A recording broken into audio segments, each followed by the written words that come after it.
কী করবে, পার্থ যেমন জেলে বসে আছে, মানুষের পাশে দাঁড়িয়ে সব কিছু ফিরিয়ে দিচ্ছে। যারা বেশি চুরি করে বাটপারি করে না, তারা সবসময় জেলের কথা বলে। উনি চুরি বাটপারিতে অভ্যস্ত, তাই উনি সবসময় জেলের কথা ভাবছেন। এটা খুব ভালো কথা বলেছেন। গোটা সমাজের কাছে উনি বার্তা দিয়েছেন। সবাই জানেন সমাজে মমতা হচ্ছে দুর্নীতিগ্রস্ত, আর বিকাশ রঞ্জন ভট্টাচার্য দুর্নীতির বিরুদ্ধে লড়াই করছেন। তাহলে উনি ডাক দিয়ে বলেছেন আমাকে আইসোলেট করবেন, তার মানে দুর্নীতি বিরোধী যারা তারা আইসোলেটেড হবেন। পরিষ্কার হয়ে যাবে কারা দুর্নীতি বিরোধী, কারা দুর্নীতির পক্ষে। উনি এত সুন্দর একটা নিদান দিয়েছেন, আমি ওকে ধন্যবাদ জানাই। কাল থেকে যারাই ওর পক্ষে বলবেন তারা দুর্নীতির পক্ষে, আর যারাই আমার পক্ষে বলবেন তারা দুর্নীতির বিপক্ষে। এই পরিচয়টাই তো আমি চাই। হ্যাঁ, আসলে 2022 থেকে ওর যত রকম দুর্নীতি সব আদালতের অঙ্গনে আমরা নিয়ে আসতে পেরেছি। এর আগেও নিয়ে এসেছিলাম সারদা নারদা, সেটা তিনি ম্যানেজ করে নিয়েছিলেন ওর দাদাকে ধরে, কিন্তু এই শিক্ষা দুর্নীতিটা আর ম্যানেজ করতে পারেননি, এই জন্যই ফেসে গেছেন। সুতরাং উনি নোংরামো করেছেন, দুর্নীতি করেছেন, আমরা সেটা উন্মোচন করে দিয়েছি, তাই ওর মনে হয়েছে যে আমরা খেলা শুরু করেছি। নোংরামির বিরুদ্ধে লড়াই করে, সেটা তো একটা নোংরামি। নোংরামির পক্ষে গা ভাসালে তো নোংরামি নয়।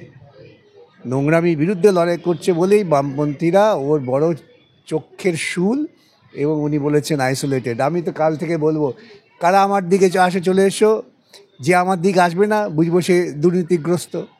পরিষ্কার হয়ে গেল। আসলে উনি এবং ওর দলের লোকেরা পশুর ঊর্ধ্বে উঠতে পারে না।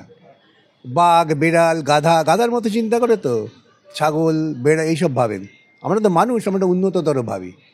সুতরাং উনি আহত, নিহত বাঘ, ভাল্লুক ভাবুন, আর ওই বাঘেদের নিয়ন্ত্রণ করার যে ক্ষমতা সেটা আমাদের। জিম করবেট যেমন বাঘেদের নিয়ন্ত্রণ করতেন, উনি বাঘ হলে আমরা জিম করবেট।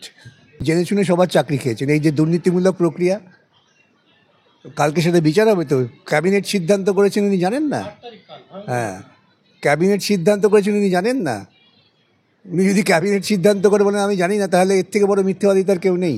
জেল ফেলে কিছু না, ওকে দুর্নীতি করেছেন বলে আজকাল পাড়ার লোকেরা, রাস্তার লোকেরা তৃণমূলদের দেখলে চোর চোর বলে। এখন ওকে দেখলেই যখন লোকে চোর চোর বলে তারা করবে, সেদিনই হবে আসল পরিচয়। উনি বলে দিন না কারা কারা যোগ্য, উনি বলছেন না কেন? মহা মুশকিল। উনি এত ঘটা করে নেতাজি ইন্দোরে ডাকলেন, আমি তো ভেবেছিলাম উনি ওখানে একটা লিস্ট দিয়ে দেবেন যে এটা যোগ্য। পারলেন না কেন? বটেই তো, এর পেছনে অন্য অঙ্ক। এই ছেলেগুলোকে আরও বিপদে ফেলবার জন্য এবং তাদের থেকে আরও টাকা আদায়ের জন্য। এরপর বলবেন আমাকে টাকা দাও, তবে আমি কোর্টে তোমার হয়ে যোগ্যতার সওয়াল করব। কি বলবেন বলুন তো? আমি যে মামলাই করি ওদের দলের লোকেরা বলে সে জজেরা নাকি আমার সব পরিচিত। কি করবেন? এই মামলাটা কতজন জজ শুনেছে জানেন? শুরু হয়েছিল অভিজিৎ গাঙ্গুলি, তারপর হরিশ ট্যান্ডন সাহেব এবং ডিভিশন বেঞ্চে তার সঙ্গে যিনি ছিলেন, তারপরে সুব্রত তালুকদার তার সঙ্গে যিনি ডিভিশন বেঞ্চে ছিলেন, তারপর সুপ্রিম কোর্ট। এই সব হয়ে তারপর সুপ্রিম কোর্ট আবার কলকাতায় পাঠিয়ে দিল যে একটা ডিভিশন বেঞ্চ তৈরি করো। একটা নতুন ডিভিশন বেঞ্চ তৈরি হলো, তারা মামলা শুনলেন। সব আমি ম্যানেজ করে নিয়েছি। সুপ্রিম কোর্টেও নাকি আমি ম্যানেজ করে নিয়েছি।